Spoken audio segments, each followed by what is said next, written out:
mungkin ini buat adik-adik yang mau melamar di suatu pekerjaan ya. Diperhatikan dulu requirement details-nya gitu ya.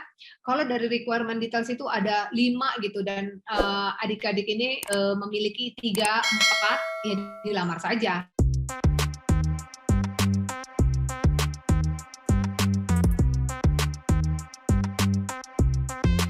Kalau biasa sih ngobrol dengan satu orang, kalau sekarang langsung 2 orang, dan itu pun adalah founder dan direktur dari sebuah konsultan yang sudah cukup ternama, yaitu Optimus Consulting. Selamat sore Mbak Din dan Mas Toman. Selamat sore Mas Denny. Selamat sore Mas Denny, apa kabar? Alhamdulillah kabar baik, dan terima kasih juga nih sudah bersedia buat hadir dan ngobrol-ngobrol bersama kita di sore hari ini. Sama-sama Mas Denny. Sama-sama. Kita juga appreciate diundang, join supaya cerita-cerita apapun sembari ngabuburit ya Din ya. Beberapa tahun terakhir ini khususnya mulai dari 2020 kemarin, ini kan boleh dibilang kita seakan dipaksa nih untuk menerima perubahan yang terjadi secara mendadak, dan termasuk di dalam dunia pekerjaan. Salah satunya juga berdampak selain kepada para karyawan yang sudah bekerja, juga berdampak kepada para teman-teman fresh graduate dan job seeker di luaran sana. Dan tidak hanya para pencari kerja atau job seeker, tetapi perusahaan juga harus segera untuk beradaptasi, menyesuaikan dengan ritme perkembangan dan keadaan yang terjadi saat ini. Tapi sebelum kita membahas hal tersebut, mungkin bisa cerita sedikit dulu nih Mbak Din atau Mas Toman, seperti apa sih profil dari Optimus Consulting ini, bergerak di bidang apa sih yang dilakukan gitu. Silakan mungkin dari Mbak Din atau Mas Toman. Silakan Toman. Oke, ini foundernya ada di sini. Saya cuma mengemban amanah sebagai direktur. Optimus Consulting kita berdiri sebentar lagi 3 tahun. Tahun ini kita akan menjadi 3 tahun. Kita didirikan tahun 2018, tepatnya oleh Mbak Din sebagai founder. Dan di awal-awal, masa-masa awal, saya juga ikut membantu gitu ya setelah Mbak Din memulai gitu. Dan puji Tuhan, alhamdulillah kita bisa survive sampai sekarang. Optimus itu adalah konsultan HR ataupun sumber daya manusia yang kita membantu klien-klien kita dari HR itu luas ya Mas Denny dan teman-teman semuanya, dari end to end. Apa yang kita bisa bantu agar kegiatan ataupun pelaksanaan HR fungsi sumber daya manusia itu bisa lebih efektif dengan menggunakan solusi-solusi yang berbasis teknologi.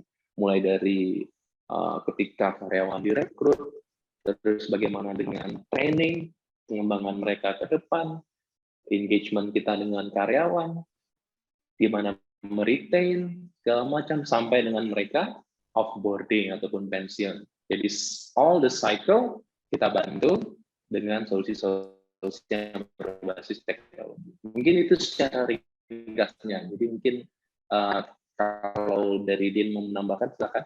Ya, terima kasih Toman. Ya, Mas Denny menambahkan Toman, memang saya mendirikan Optimus Consulting ini memang didasarkan oleh kegalauan saya melihat banyaknya kegiatan atau proses kerja di HR itu yang lebih banyak administratif gitu ya, dan itu taking so many time gitu ya, so much time gitu, sehingga waktu pekerjaan yang seharusnya cuma let's say 30 hari gitu ya, itu harus dilakukan jadi 3 bulan gitu, seperti rekrutmen gitu ya, karena kebanyakan adalah pekerjaan yang administratif gitu, dan juga pekerjaan tersebut sebenarnya bisa dilakukan dalam seminggu saja gitu kalau kita mengimplementasikan teknologi. Nah, di samping itu juga saya juga punya kegalauan terhadap hasil assessment pada saat itu. Jadi waktu itu kan assessment itu dulu masih konvensional ya, Mas Denny ya. Iya. Waktu itu perusahaan-perusahaan besar, waktu itu saya kebetulan bantuin untuk Bank Indonesia melakukan rekrutmen massal untuk PKWT, pegawai PKWT. Itu harus dilakukan secara konvensional. mengundang anak-anak itu datang ke satu venue gitu ya, kemudian ada LDD satu harian gitu. Itu kan costly gitu ya, dan waktu melakukan assessment-nya juga terlalu lama gitu, 14 hari. Nah, ketika disubmit, itu karena ada melibatkan manusia, kemungkinan human error-nya itu tinggi gitu dalam menulis laporan dan sebagainya. Nah, sejak saat itu saya melihat ada hal-hal yang tidak efektif seperti itu. Jadi saya pengen nanti suatu waktu deh saya pengen bikin HR consulting yang semuanya berbasis teknologi. Baik, jadi perusahaan bisa saving cost, saving time, saving resources, dan jadinya HR-nya itu lebih mengerjakan sesuatu yang strategik. Nah, kira-kira itulah kenapa background saya memilih teknologi sebagai value proposition dari solusi Optimus.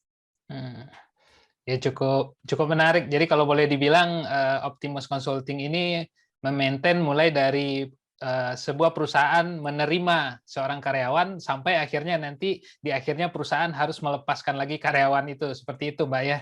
Benar. Dan itu semua menggunakan digitalisasi atau teknologi yang ya kalau selama ini memang seperti yang Mbak Din bilang kan memang orang menganggap ya HR itu ya kebanyakan ya administratif lah gitu kan.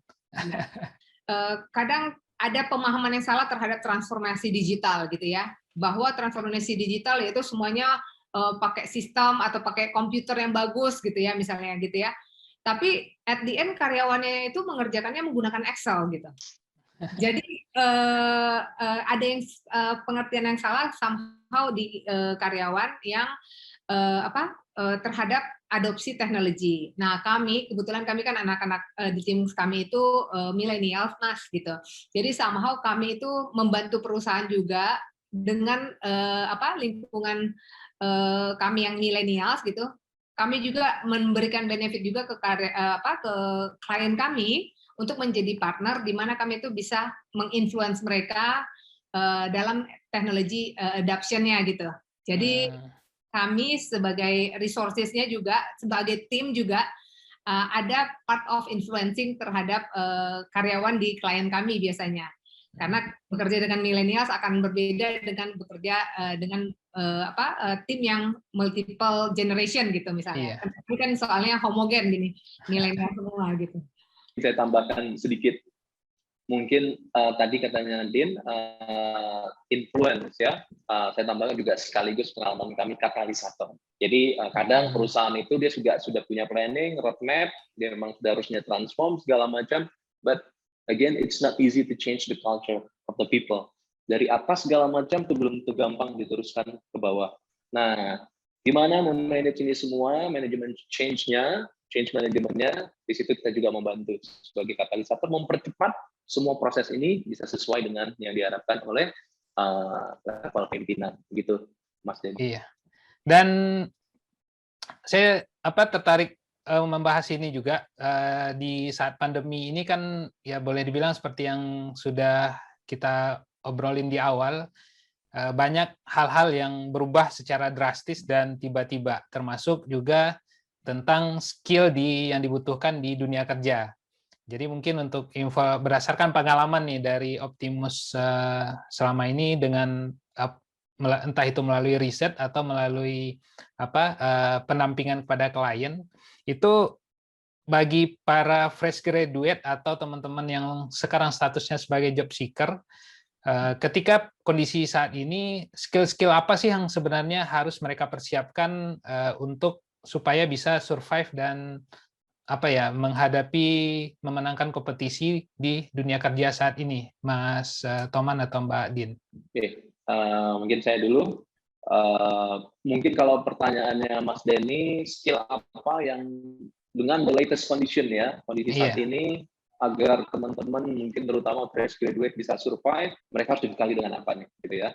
Sebenarnya nggak terlalu banyak berbeda, Mas, dengan sebelum-sebelumnya atau sebelum pandemi ataupun dari dulu, gitu ya.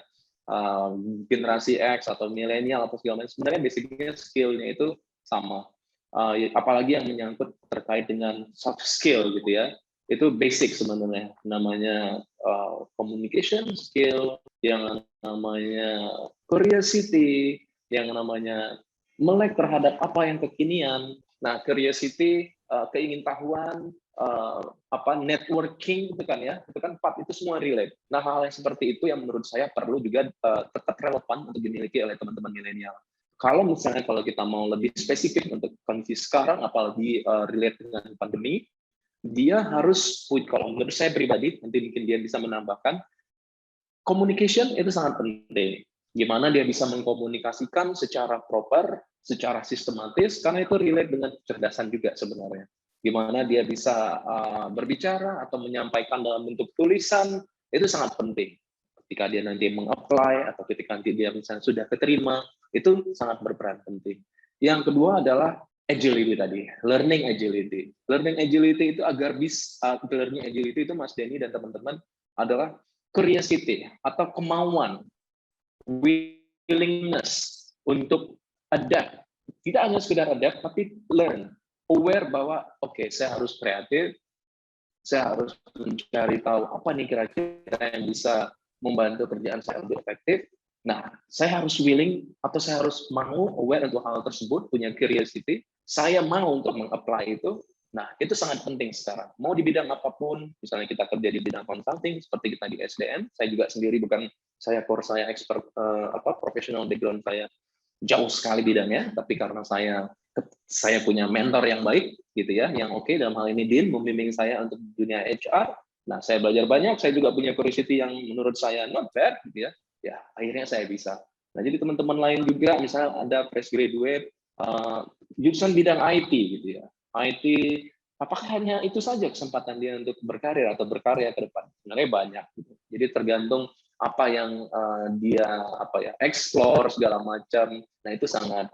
Jadi kata dia menurut saya learning agility itu penting sekali. Selain dari komunikasi dan segala macam. Mungkin dia bisa menambahkan. Ya, tepat sekali Mas. Untuk skill ya yang dibutuhkan oleh anak-anak itu tadi Thomas sudah menyebutkan communication, curiosity, dan agility gitu ya. Mungkin saya menambahkan satu lagi learnability gitu ya. Learnability itu artinya kita bisa dengan agility, keagilan kita itu kita bisa belajar banyak hal gitu. Hal-hal yang berbeda gitu ya. Misalnya saya kebetulan background-nya electrical engineering gitu ya. Nah, di dunia kerja kita bisa jadi apa saja ya. Saya ternyata passion saya itu suka di sales gitu. Memang saya memulai karir saya dengan sebagai IT staff gitu ya, IT staff. Kemudian saya pindah menjadi project manager, ke bisnis, ke komersial. Nah, ternyata saya menemukan diri saya pun penting gitu ya, karena kalau kita berani belajar banyak hal, suka belajar banyak hal, itu akan memperkaya diri kita dan menemukan passion kita. Jadi kalau adik-adik mungkin yang baru fresh grade gitu ya, cobalah belajar banyak hal gitu, baik itu di kampus maupun nanti mungkin di organisasi terkecil, misalnya di rumah gitu ya, di keluarga gitu. Banyak hal yang bisa dipelajari karena nanti di dunia kerja itu kita bisa jadi apa saja. Misalnya kita melamar saat ini jadi engineer kayak Toman itu sebenarnya dulunya adalah drilling engineer ya Man ya. Jadi itu kita akan menemukan passion kita setelah nanti bekerja. Nggak selalu kita menemukan passion kita pertama kali kita mendapatkan pekerjaan, gitu ya. Kita harus mencoba banyak hal, belajar banyak hal, dan membuka diri untuk banyak hal. Ya, ya seperti yang disampaikan sama Mbak Din dan Mas Toman, ya memang bagaimana kemampuan untuk cepat belajar dan kemampuan untuk ingin tahu dengan segala sesuatu untuk memperkaya kompetensi yang sudah dimiliki didapat ketika kuliah. Mungkin seperti itu, Mbak ya, Mas. Kata kuncinya Dian tadi, ya lu harus explore. Masa sih anak muda nggak mau explore macam-macam? Iya. Ya kan? Iya, Ya, maksudnya betul. by nature memang mereka by nature ya, mestinya suka nyoba ngomong apa macam-macam lah sampai mereka menemukan apa yang mereka suka. Saya yakin sih mestinya bisa ini anak-anak muda teman-teman yang fresh graduate ya. Iya. Ya, betul. Dan harus ya mungkin open minded juga kali ya, Mas Mbak ya. Tetapi kalau untuk itu kesesuaian kan ada sekarang yang lagi boleh dibilang lagi rame dibicarakan antara apa yang sudah dipersiapkan oleh dunia pendidikan dengan apa yang dibutuhkan oleh dunia kerja. Itu link and match itu. itu apakah tetap menjadi isu di era saat ini berdasarkan pengalaman dari Optimus untuk memfasilitasi sebuah klien dalam ketika merekrut merekrut tenaga kerja, Mbak Din atau Mas Toman? Jangan Din. Ya, thank you Mas Denny. Untuk link and match ini memang relate ke dunia pendidikan ya.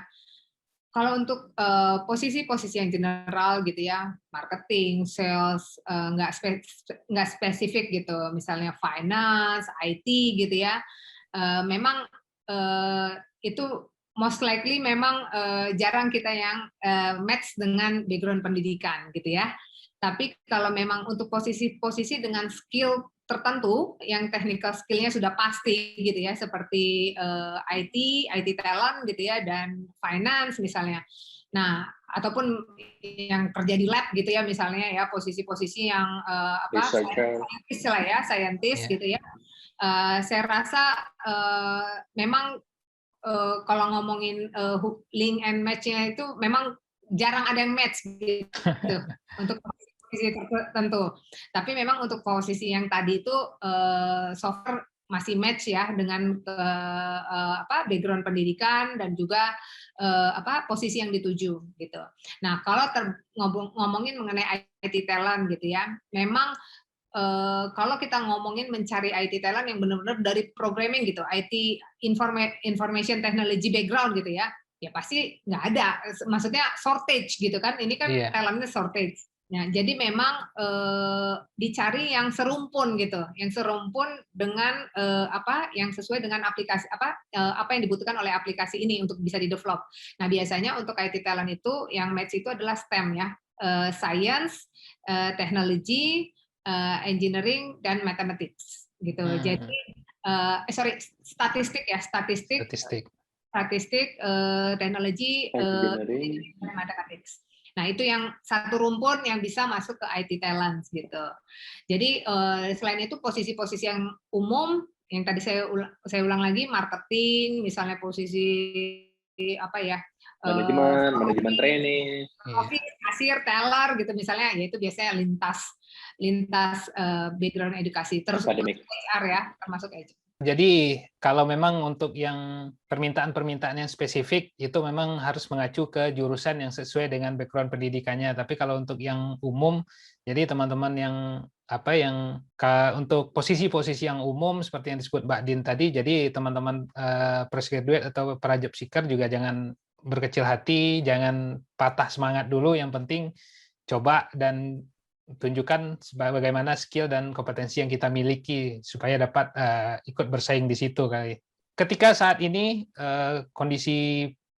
di kondisi pandemi saat ini dan juga seiring perkembangan dan kemajuan teknologi ini, bagaimana bagi mereka untuk menyiasati atau mempersiapkan pengalaman atau skill itu dalam waktu yang relatif singkat, jadi sehingga nanti perusahaan juga tidak terlalu banyak lagi mengeluarkan effort untuk mengejar gap atau kesenjangan tersebut, Mbak Din atau Mas Toman? Ya, mungkin Toman. Mungkin menurut saya Mas, semuanya itu sudah ada porsinya masing-masing. Jadi ada misalnya posisi entry, ada posisi staff, atau ada kalau ngomong bukan ininya ya, saya melihat lebih ke level of knowledge-nya gitu ya, level of experience. Tetap pasti akan ada posisi untuk teman-teman yang entry level atau yang fresh graduate. Walaupun misalnya posisi yang spesifik, bukan yang non sales, non marketing, non administration gitu ya. Yang spesifik misalnya yang related dengan teknologi atau yang engineering atau misalnya yang IT tadi Din sudah sebutkan. Oh, kalau misalnya untuk program IT ataupun untuk posisi-posisi IT, tetap nggak harus jurusan IT kok. Tetap bisa orang yang jurusannya matematik, tetap bisa orang yang jurusannya teknologi atau engineering. Nah, misalnya untuk posisi-posisi yang lain, kan mereka juga pasti melihat, oh, basic of knowledge yang harus dimiliki. Bukan jurusan ya. Memang jurusan itu explicitly mentioned. Tapi biasanya setahu saya, walaupun misalnya jurusannya spesifik, tetap tidak single jurusan requirement-nya. Jadi tetap ada, yang serumpun tadi kalau bahasanya Din. Tapi at least basic, misalnya kalau untuk yang engineering, berarti yang dibutuhkan apa nih skill-skillnya yang relate dengan kemampuan logika, kemampuan hitung-hitungan, kemampuan visualisasi yang namanya space, ruang, struktur segala macam. Which is itu ada di anak-anak kelompok jurusan yang misalnya ini. Kalau misalnya kita ngomong lagi untuk posisi pekerjaan di bidang ini, mungkin hal yang sama juga mestinya ada menurut saya. Nah, kalau misalnya kita lihat lagi, mungkin kita harus ngomongnya spesifik case by case ya. Misalnya untuk designer, graphic designer, atau misalnya animator, itu siapapun bisa gitu ya. Saya yakin ada orang yang jurusannya misalnya tidak berhubungan dengan desain sama sekali, mungkin sosiologi atau apa ya, sosial, tapi dia suka yang namanya designing, dia suka atau kreatif dalam hal mendesain yang namanya animasi. Nah, hal itu yang namanya skill itu yang dicari perusahaan justru. Jadi yang dicari, ini sekarang sudah menurut saya pribadi sudah eranya, bukan eranya lagi yang harus spesifik, harus jurusan ini. Untuk posisi-posisi tertentu memang masih dibutuhkan, tapi menurut saya untuk posisi-posisi tertentu yang namanya skill, once you have that skill, I don't care with your academic background. Itu sih buat saya. Oke, dari Mbak Din ada tambahan? Saya rasa tadi sudah clear ya dari Toman, mungkin terkait dengan preparation skills-nya gitu ya. Saya rasa ini ada kaitannya mungkin nanti ini ada kaitannya dengan proses seleksi gitu ya. Terkadang kan kesempatannya nggak ada gitu ya, kesempatannya nggak ada. Misalnya biasanya kita kayak engineering, terutama dulu ya saya melamar di oil and gas. Untuk melamar field engineer minimal 2-3 tahun pengalaman di similar position, similar industry gitu kan. Sementara saya itu nggak pernah dapat pengalaman seperti itu. Saya kesel dulu seperti itu. Jadi gimana saya masuk gitu. Tapi sebenarnya kalau kita dari setelah saya menjadi konsultan gitu ya, benar gitu ya. Itu adalah minimum requirement gitu, minimum requirement. Jadi itu memang tidak di-set mandatory sebenarnya.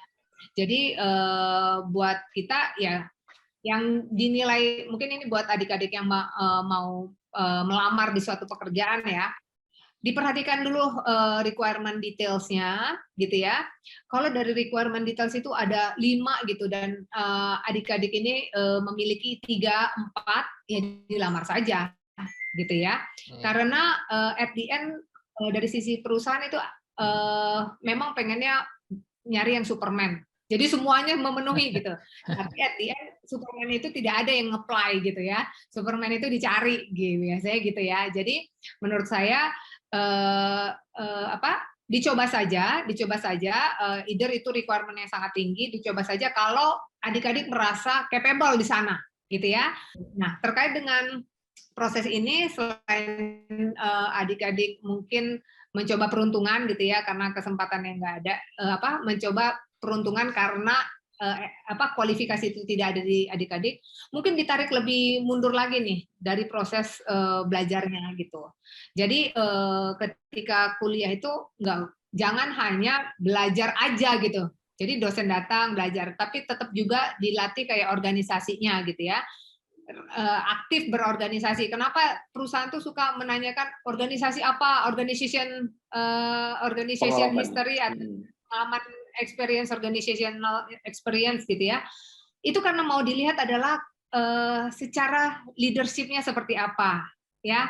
Karena kalau kita sudah komunikasinya seperti apa? Karena orang yang sudah yang terbiasa berorganisasi itu ada level of maturity dari komunikasi, dari bagaimana dia bertoleransi terhadap orang lain yang berbeda dari dia gitu. Jadi nggak hanya it's not about the brain gitu ya, tapi juga behavior-nya gitu. Jadi that's why selama kita kuliah banyak-banyaklah berorganisasi gitu ya. Tapi jangan sampai organisasi kebanyakan kuliahnya nggak kelar-kelar gitu. Itu banyak dulu seperti itu ya. Iya. Mungkin itu Mas Denny tambahan dari saya. Berkaitan dengan kemampuan atau kompetensi digital, apakah itu udah sesuatu yang urgent menurut Mbak Din atau Mas Toman berdasarkan pengalaman selama ini? harus dimiliki oleh para job seeker ataupun teman-teman fresh graduate, dan seberapa urgentnya gitu? Mungkin kalau saya coba bisa jawab ya, Mas Denny, ada yang namanya digital savvy. Ketika melakukan suatu assessment, ada yang namanya kompetensi digital savvy, ataupun dilihat savviness-nya dia itu seperti apa. Jadi menurut saya, apakah ini level of urgency, mungkin saya mengulang lagi pertanyaan Mas Denny, sampai sejauh apa level of urgency-nya? Menurut saya, untuk untuk beberapa posisi tertentu, atau mungkin banyak posisi malah, yang namanya digital savviness ini sangat penting. Misalnya walaupun posisinya untuk di financial industry, gitu ya, apakah itu nanti posisi RM, atau misalnya posisi sales, segala macam. Nah, itu sangat dibutuhkan menurut saya. Di mana kita, walaupun job description-nya sama, ataupun job title-nya sama dengan yang mau 5 tahun lalu, 10 tahun lalu, tapi dengan kondisi sekarang, part of yang tadi yang kita diskusikan, agility, gitu ya, learning agility, curiosity-nya, learnability-nya, itu kan semuanya di-apply. Itu kan kalau kita ngomong konsep gitu ya. Nah, ini gimana nih aplikasinya? Ya, aplikasinya lu harus melek teknologi. Kalau lu pengen meningkatkan penjualan, meningkatkan nasabah, atau mencari apa segala macam, ya lu harus kreatif. Kreatif itu apa metodenya atau apa medianya? Ya macam-macam, lu cari tahu. Ya sekarang apa yang paling relevan? Ya digital. Supaya lu bisa digital, lu harus melek savvy gitu. Itu ya. Jadi menurut saya sangat-sangat dipentingkan gitu, Mas. Mau bidang apapun itu, nanti kita misalnya teman-teman adik-adik berkarir ataupun kerja gitu ya. Gitu. Mungkin itu kalau dari saya. Ya, mungkin menambahkan juga Mas Denny, ini kan ada dua hal sebenarnya. Kita ngomongin digital kompetensi atau digital savvy, gitu ya. Karena ngomongin digital savvy, it is about familiar terhadap penggunaan teknologi, gitu ya. Itu digital savvy. Otomatis COVID-19 membantu semua itu. Saya rasa nggak ngomongin anak-anak milenial, semua transform ke digital, itu mau lintas generasi itu udah berhasil lah menurut saya. Saya rasa digital savvy itu udah otomatis bukan perlu dikembangkan lagi. Saya rasa sudah kita semua Indonesia bahkan global sudah achieve digital savviness, gitu ya. Nah, kalau digital kompetensi itu yang mungkin harus dilihat lagi. Itu terkait dengan tadi lagi 3 hal yang tadi core-nya untuk digital readiness itu adalah digital kompetensi adalah learnability, curiosity, sama agility. 3 hal itu aja yang jadi pilar utama dari digital kompetensi. Kurang lebih seperti itu, Mas. Dan itu sudah dilatih gitu. Sama halnya dengan kita ngomongin assessment. Ini terkait dengan, karena ini kita kan ngomongin first jobber gitu ya. Pasti mereka ketika diseleksi ada assessment gitu. Nah, kan ada pertanyaan, assessment itu bisa dilatih nggak sih gitu kan? Bisa banget gitu. Bisa banget. Jadi tapi bukan dilatih dengan menghafal ya. Jadi kan dulu kita sering ada cari ada bukunya dijual gitu ya. Pauli itu warteg itu gambarnya harus bentuk ama, draw a man, harus enggak pohon itu harus akarnya harus kelihatan atau enggak, batangnya itu kan melatih untuk menghafal, bukan. Yang kita latih di sini adalah ketika soal itu berupa logika gitu ya. Oh, kita mempelajari nanti bentuknya seperti ini, nanti jadi ke sini. Jadi kita latih dengan banyak pola gitu. Nah, otomatis ketika assessment itu dilakukan, kita jadi terlatih. Kenapa dengan terlatih? Berarti kita menjadi lebih optimal mengeluarkan kemampuan kita. Nah, hasil assessment itu bukan berarti ketika saya dites, oh IQ-nya jeblok. Belum tentu IQ-nya jeblok. Yang jeblok itu, yang menyebabkan dia jeblok adalah dia tidak optimal. Jadi tidurnya nggak cukup malam, gitu ya. Kemudian waktu kita lagi ngerjain online assessment, koneksinya kurang bagus, jadi kurang preparation gitu. Dan kurang berlatih gitu. Jadi itu membantu kita ya, menghasilkan hasil yang optimal ketika assessment. Itu mungkin ini mungkin pertanyaan yang berbeda, Mas, tapi saya pengen banget menjelaskan mengenai hal itu supaya adik-adik juga tahu bahwa assessment itu sangat perlu dipersiapkan gitu. Tidak perlu dihafal tapi dipersiapkan dan dilatih.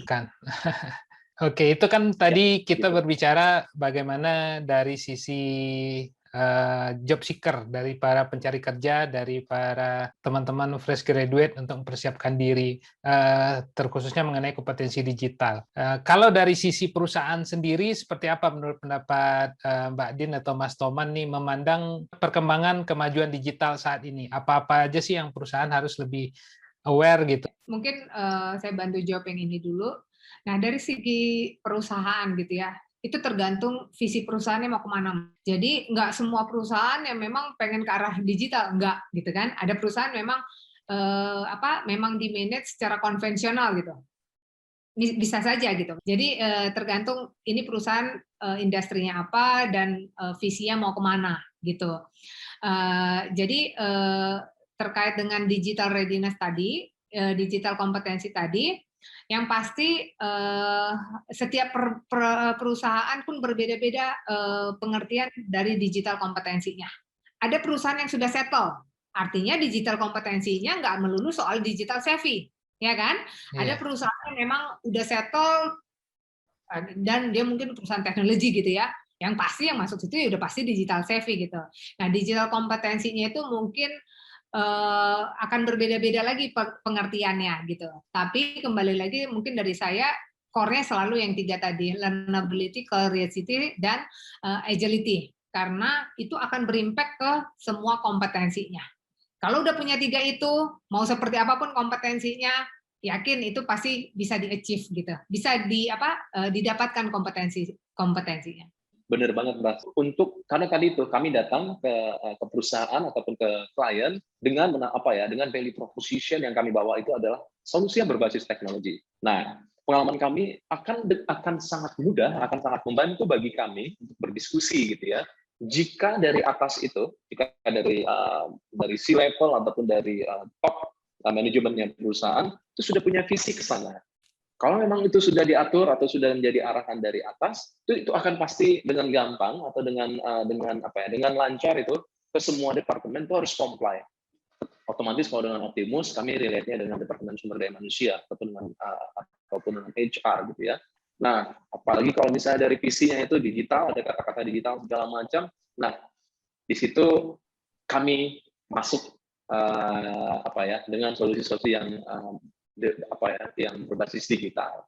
Jadi menurut kami ya selagi sudah ada arahan dari pusat atau dari atas gitu ya terkait strategi ke depan, nah, itu akan sangat membantu untuk mempercepat yang namanya transformasi ataupun yang namanya digital tadi Mas, digitalisasi. Mungkin saya pengen nambahkan lagi sekali lagi, ini nggak tergantung hanya sebenarnya ngomongin teknologinya, Mas. Yang paling penting adalah kesiapan culture-nya. Karena seberapa hebat pun teknologi, kalau karyawannya itu tidak open, culture-nya itu reluctant gitu ya terhadap perubahan, itu akan sangat susah sekali gitu. Jadi ngomongin ini mungkin kita jadi spesifik ngomongin transformasi digital gitu ya di sebuah perusahaan gitu. Oke, budget untuk platform, aplikasi, teknologi, investasinya itu penting gitu ya, sangat penting gitu. Lebih penting adalah change management dan kalau tidak dipersiapkan dengan baik, bagaimana cara-cara yang efektif untuk itu bisa teradopsi gitu. Nah, pengalaman kami cukup ada successful story lah ya untuk membantu perusahaan selain mengimplementasikan teknologinya juga membantu untuk culture teknologi building culture. Karena gini Mas, kita mungkin suka ada membedakan, tadi saya mungkin sudah mention juga gitu. Orang suka ngomong teknologi gitu ya, Excel gitu ya. Yang tadi, jadi gimana progres kita hari ini? Mereka sudah punya misalnya kalau misalnya kita ngomongin sales, sudah punya aplikasi yang namanya mungkin Salesforce gitu, contohnya. Kan harusnya tinggal buka, terus show, sekarang dashboard kita, funnel kita udah sampai sekian, kita kurang sekian gitu ya kalau ngomongin sales. Gitu. Tapi yang kebanyakan itu ada aplikasinya, tapi semua ngetik di Excel. Digital memang, pakai komputer, tapi bukan digital culture gitu kan. Jadi kehidupan sehari-harinya itu bukan tergantung pada aplikasi ini, tapi masih melalui proses yang manual. Memang menggunakan laptop, menggunakan Excel, tapi that's not sebenarnya yang dia dimaksud dengan digital transformasi gitu ya. Kira-kira seperti itu sih, Mas. Dan saya justru tertarik nih dengan yang statement dari Mbak Din barusan yang mengenai digital transformasi digital ya. Kalau begitu, kalau kan memang kebanyakan yang selama ini ya seperti yang itu Mbak menganggap sudah digital tapi ya masih secara manual di Excel jadi kalau seperti itu yang transformasi digital ini sendiri seperti apa sih yang pakemnya gitu atau yang bisa disebut sebagai sebuah transformasi digital di sebuah perusahaan? Ada tahapan sebenarnya dari transformasi digital itu. Jadi tahapannya itu pertama digitize, kemudian yang kedua digitalization, yang ketiga digital culture. Jadi itu tahapannya, digitize, digitalization, kemudian digital culture. Nah, tujuannya adalah semua ini menjadi digital culture. Jadi udah automatically itu jadi behavior dari karyawan gitu. Nah, memang tujuannya adalah bagaimana digital transformasi ini menjadi digital culture sebenarnya. Dan itu memang valid dari segi implementasinya di dunia di korporasi gitu. Ya mungkin sama juga dengan ketika kita menghadapi perubahan, mungkin tahapannya yang pertama mungkin kita ya harus aware dulu bahwa ini harus berubah gitu ya. Setelah itu mungkin beradaptasi dan terakhir seperti yang dibilang Mbak Din tadi, akhirnya perubahan itu sendiri juga menjadi sebuah budaya akhirnya setelah dimulai dari aware, beradaptasi dan ya terakhir budaya. Mungkin ya nggak jauh beda lah mungkin untuk yang digital ini Mbak ya.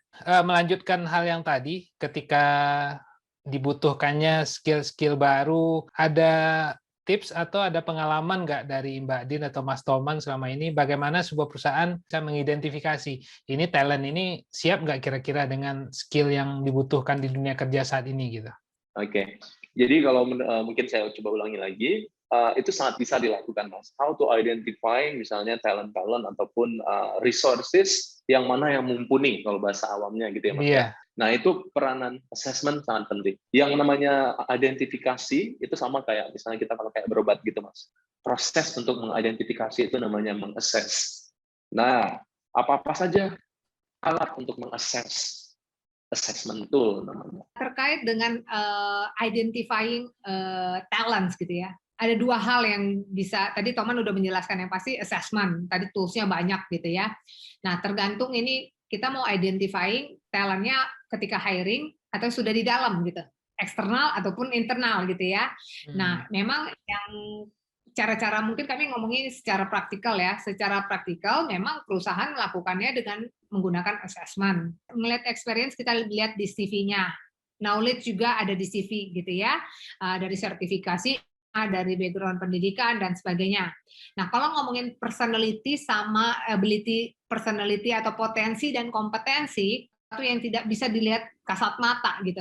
Kecuali kita sudah pernah bekerja dengan orang tersebut, gitu ya. Nah, jadi ini yang perlu digali, dipotret dengan satu alat, namanya bisa online psychometric assessment, bisa menggunakan interview, bisa menggunakan in-basket, istilahnya banyak lah, assessment center, 360 feedback yang tadi diinformasikan. Nah, sebenarnya apa yang dilihat dari empat ini, apakah manusia super semua? Not necessarily gitu ya. Bisa jadi tergantung posisi yang dituju.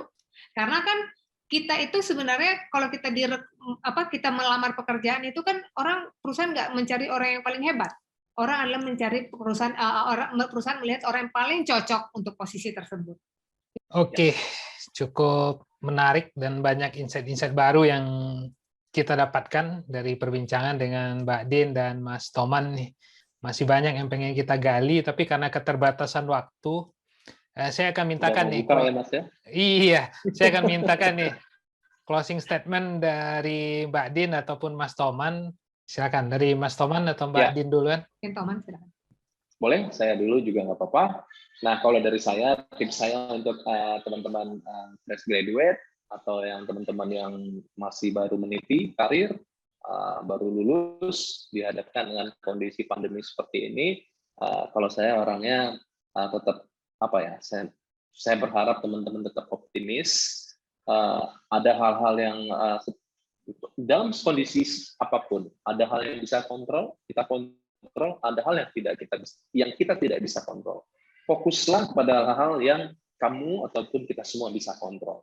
Yang namanya pandemi datang pergi itu tidak bisa kita kontrol. Yang bisa kita kontrol adalah kita bisa pakai masker, kita bisa tetap kita bisa memilih untuk cuci tangan atau tidak, kita bisa memilih untuk apakah kita mau mengikuti yang namanya online course atau tidak, itu kita bisa lakukan. Kita bisa memilih apakah kita mau maju meng-apply suatu posisi, walaupun kita misalnya tadi Dian sudah bilang, dari 5 persyaratan, saya memenuhi 4 atau 3. Buat orang-orang yang pesimistik segala macam, saya nggak bisa. Tapi buat orang-orang yang optimis, walaupun dia memenuhi 3 atau 4, oke, saya coba. Ya memang sudah harus seperti itu yang namanya generasi muda atau yang namanya anak-anak fresh graduate. Jadi pesan saya sekali lagi, tetap yang namanya optimis, tetap mencoba, fokus sama hal-hal yang bisa dikontrol, bukan hal-hal yang tidak bisa dikontrol. Dan untuk teman-teman korporasi, saya yakin yang namanya setiap masa itu ada challenge-nya masing-masing. Kalau kita dihadapkan pada kondisi sekarang, pandemi COVID, apa yang kita bisa lakukan? Kita juga dikasih Tuhan, dikaruniai Tuhan dengan akal budi, dengan kepintaran segala macam yang tadi, yang 3 kita sudah sebutkan. Nah, itu yang kita harapkan. Yuk, jangan fokus sama hal-hal atau jangan stay relevan dengan hal-hal yang jadul atau dengan kalau kata Pak Jokowi bilang ya masa itu aja lagi itu lagi gitu ya. Ya coba dong yang lain. Nah, saya sih berharap yang namanya HR terutama itu sebagai katalisator untuk sebagai katalisator untuk misalnya perubahan ke arah kebaikan tentunya di perusahaan itu bisa menjadi menjadi agen perubahan atau agen jadi motor malah ya menurut saya untuk di semua divisi menurut saya. Jadi HR itu nggak cuma sekedar tukang ngasih gaji buat karyawan atau misalnya ngasih kalau ada promosi atau mau penerimaan dong. Tapi yang namanya HR itu jadi core, gimana memastikan semua operation ini berjalan dengan lancar, dan perusahaan ini bisa dibawa ke arah yang benar. Jadi saya berharap juga teman-teman HR, khususnya ya, karena kita selama ini kita banyak tektokan dengan teman-teman HR, terbuka dengan yang namanya teknologi, ataupun yang namanya, apapun, nggak harus teknologi atau segala macam, still keep being relevant, adapting gitu ya, keep being relevant. Itu pesan dari saya. Terima kasih. Gitu, Mas Denny. Menambahkan, terima kasih Mas Denny, khususnya untuk acara ini juga Mas Denny ya. Semoga YouTube-nya bisa subscribernya miliaran ya Mas. Amin. Ini sesuatu yang bermanfaat. Kenapa kami ingin juga share di sini? Kami ini memang perusahaan masih sumur jagung, tapi dengan apa yang kami lakukan, kami ingin berbagi gitu ya, baik dari segi job seeker maupun dari praktisi HR. Kami ini masih banyak hal yang perlu kami pelajari. Ini hanyalah kami belum expert di sini, kami hanya sharing our experience and our knowledge gitu ya. Nah, untuk adik-adik yang job seeker, menurut saya semuanya itu perlu diperhatikan prosesnya. Jadi jangan berharap tiba-tiba jadi direktur, diterima di perusahaan, mengharap perusahaan ini kenapa nggak mau nerima saya. Sementara kita nggak ada persiapan, nggak ada investasi kita terhadap posisi yang kita tuju gitu. Saya pengen, misalnya kita ngomong, saya pengen kerja di Unilever gitu. Tapi effort kita itu bukan effort orang yang bekerja pengen di Unilever gitu. Effort kita adalah orang yang bekerja di perusahaan yang kecil gitu misalnya. Gitu. Jadi buat adik-adik persiapkanlah diri, main-main boleh, tapi belajarnya juga seimbang gitu ya. Banyak-banyaklah berorganisasi, kemudian banyak-banyaklah mencari ilmu melalui contohnya webinar, di TikTok juga bisa belajar tergantung konten yang dituju, di YouTube juga bisa belajar seperti subscribe channelnya Mas Denny ini gitu ya. Jadi banyak semakin ya orang bilang otak itu seperti parasut, itu akan terbuka kalau kita menggunakannya gitu ya. Jadi kalau nggak digunakan ya nggak akan terbuka gitu. Jadi mungkin pesan saya seperti itu, karena I wish saya bisa mengulang masa saya dulu kuliah gitu. Mungkin saya bisa jadi asistennya Pak Erick Thohir gitu misalnya ya. Jadi untuk teman-teman di HR, saya rasa HR ini tadi Toman menambahkan, saya mengutip kata-kata Pak Irfandi, HR BP dulu kan dibilang HR business partner. Nah, memang HR itu harus business player sekarang. Jadi memang mendirect menjadi motor untuk mendorong perusahaan ini ke arah bisnis yang menuju bisnis perusahaan gitu, achievement terhadap bisnis perusahaan gitu. Jadi jangan skeptis juga dan jangan tertutup juga untuk belajar. Sama-sama seperti teman-teman job seeker, banyak hal gitu ya. Kita nih HR ini nggak melulu memang kadang tertutup dengan segala kesibukan kita gitu. Tapi ingatlah juga mendevelop diri kita gitu. Jangan lupa networking juga. Misalnya kan ada Future HR, One HR, banyak komunitas HR yang tempat kita bisa mengembangkan mengembangkan diri kita dan mengembangkan tentunya network kita juga gitu. Dan sekali lagi teknologi itu untuk di HR adalah alat untuk mengakselerasi.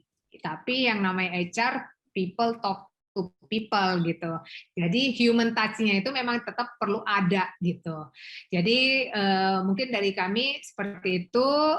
Semoga kami harap sih kita ke depannya pandemik ini bisa selesai dan kita ini seperti persiapan kita untuk bisa tancap gas gitu ya. Semoga Indonesia juga bisa segera jadi Big Four gitu ya, seperti yang direncanakan, diprediksikan gitu.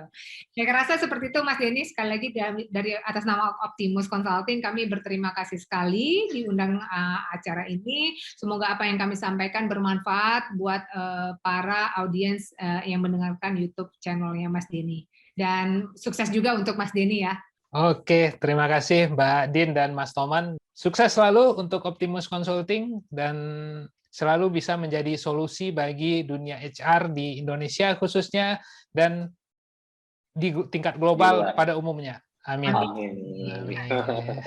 Kalau nanti ada isu-isu terbaru, ada isu-isu terupdate mengenai dunia HR, mungkin kita bisa ngobrol-ngobrol dan kita bisa bahas lagi. Mudah-mudahan ini menjadi bukan akhir, tapi menjadi awal dari, ya boleh dibilang kolaborasi atau kerjasama buat kedepannya. Siap, Mas. Siap. Thank you. Oke, thank you, Mas. Bye-bye. Bye, terima kasih Mbak Din, Mas Toman. Sampai ketemu lagi.